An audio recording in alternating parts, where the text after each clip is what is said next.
What is up, Sobble Squad? Flashfire here, and today we're going to be building a competitive team with Inteleon. Now, before we get into this, guys, the best way to catch battles, showdown lives, Wi-Fi battles, all that good stuff with this team will be to follow me on Twitch down in the description.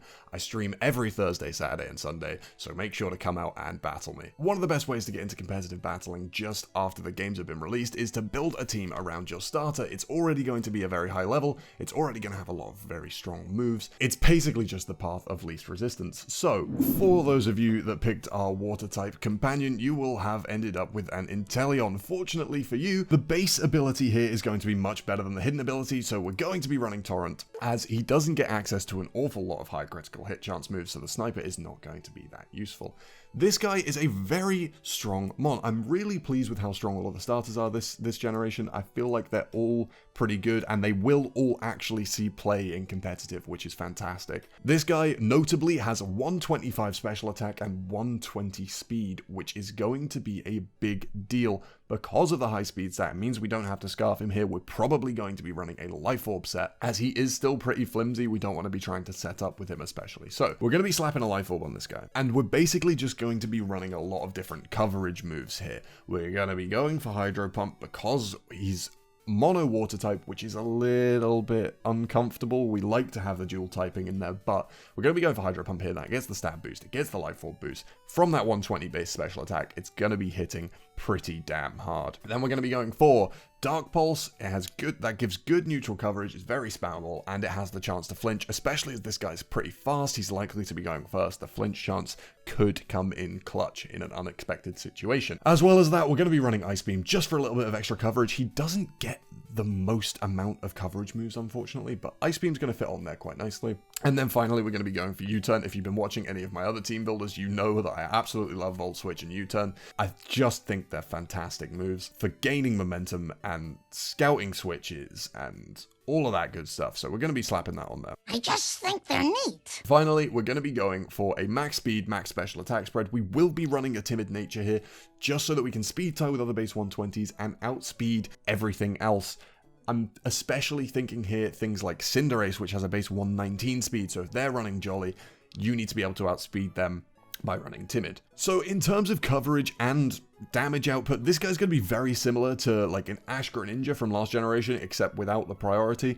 As such, it's going to struggle with some of the things that Ash's Greninja really struggles with, like Ferrothorn and Toxapex. So we're going to be needing things on this team that deal with those two guys and alleviate the pressure from this guy. So our answer to Ferrothorn here is not necessarily something that you would expect straight away. We're actually going to be running a Galarian Weezing here.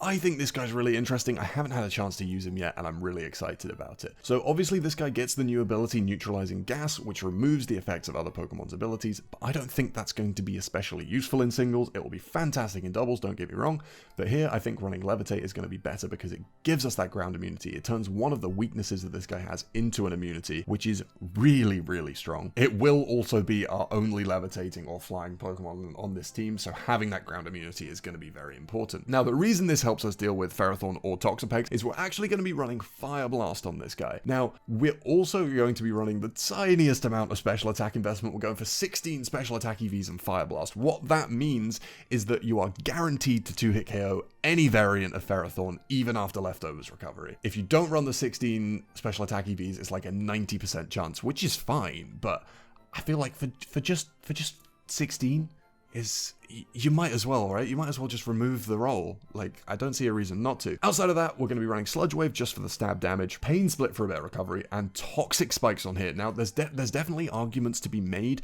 for running things like Will-O-Wisp or Defog on here.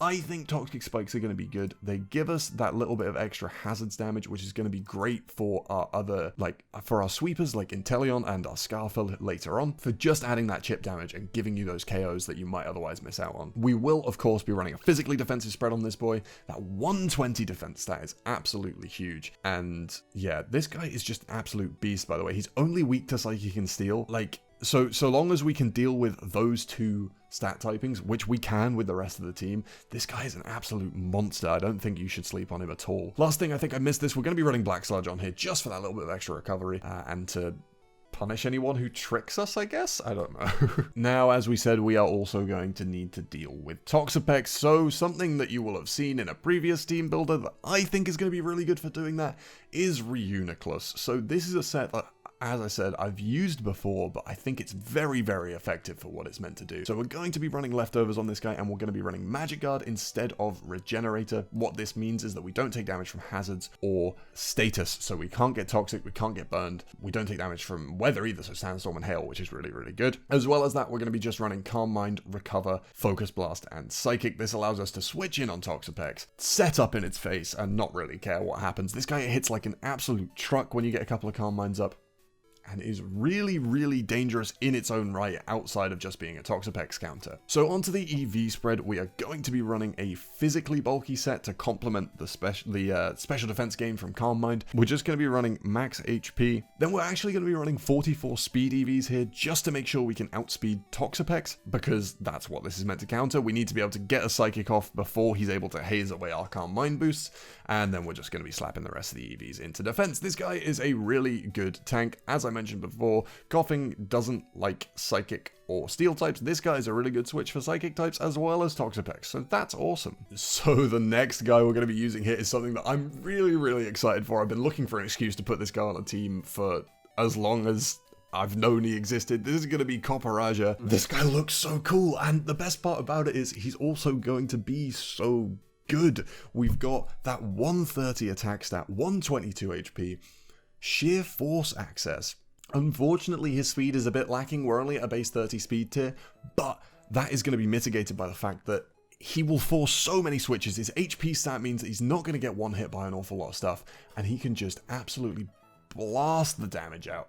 We're going to be running a Life Orb on here as well. For those of you who don't know, if you run Sheer Force and use a Sheer Force boosted move, the Life Orb recoil doesn't hit you, which is really big. You're basically getting 1.3 times damage from Sheer Force and 1.3 from Life Orb without paying any health cost, which is really big. So with that in mind, all the moves we're going to be running here, bar one, are going to be Sheer Force boosted, which basically means they have a secondary effect which gets ignored, and the power of the move goes up.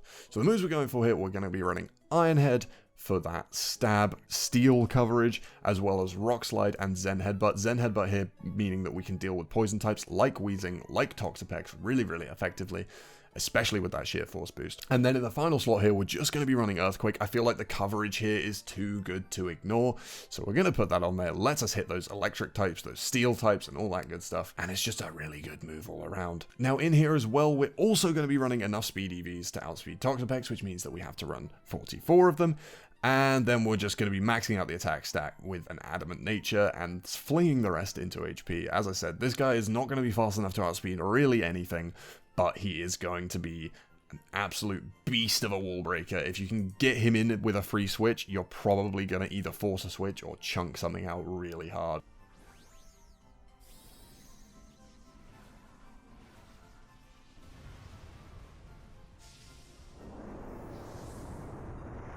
So the final offensive mon here, we're going to be running a Dragon type. We're going to be putting a Haxorus on here. I'm finding that Dragon types are actually pretty helpful in rounding out team comps. They give you a couple of extra resistances that are really important, and they also generally have really high offensive stats, which is really helpful. So Haxorus has that 145 base attack stat, 97 speed. We're going to be running him as a Scarfer, and he's just here to absolutely blast through stuff. He also has the Mold Breaker, which is really important when you consider the Earthquake is now going to be able to hit things that levitate, such as Weezing and Rotom, which is a big, big deal. We're also just going to be running some coverage moves on here. We've got Outrage for that stab, power, Poison Jab, and then Super Power. Poison Jab to hit the fairies and the grass types, Super Power to hit our steel types, things like Ferrothorn, gives us a secondary answer to them, so that's pretty nice. Then, with the 97 base speed, we are going to be outspeeding everything, up to base 120, I believe, with the Scarf. I'm not too interested in trying to outspeed anything else. There's not really anything else in the 97 speed tier, so we're going to be running an Adamant Nature here just to make sure we can hit as hard as humanly possible and absolutely beast through things. This is going to be a really good revenge killer, I think, and that's basically why he's here. And then finally, just to round out our team comp and add some hazards removal, we're going to be putting an Eldegoss on here. Now, I'm not sure how good in the long run this guy is going to be, but his base 60 HP, his base 120 special defense paired with the regenerator ability is definitely going to make for something that is going to be a bit of a nuisance for your opponents. We can also run synthesis here for that extra recovery. And as I said, this guy is going to be our spinner. So we've got rapid spin on here. We've also got aromatherapy just to remove any burns from our physical attackers in the Copperajah and Haxorus. And then finally we just have Giga Drain to make sure this guy doesn't get completely walled out by taunt users, and it gives us that little bit of offensive presence. It's also potentially useful against some things that are 4 times weak to it, things like Quagsire and Seismitoad. Okay, so that's going to be the team, guys. If you like it, be sure to let me know down in the comments. Let me know what you think I should change about it, why it's good, why it's bad, all of that good stuff. Remember to go and follow me on Twitch to catch this live, and I'll see you in the next one.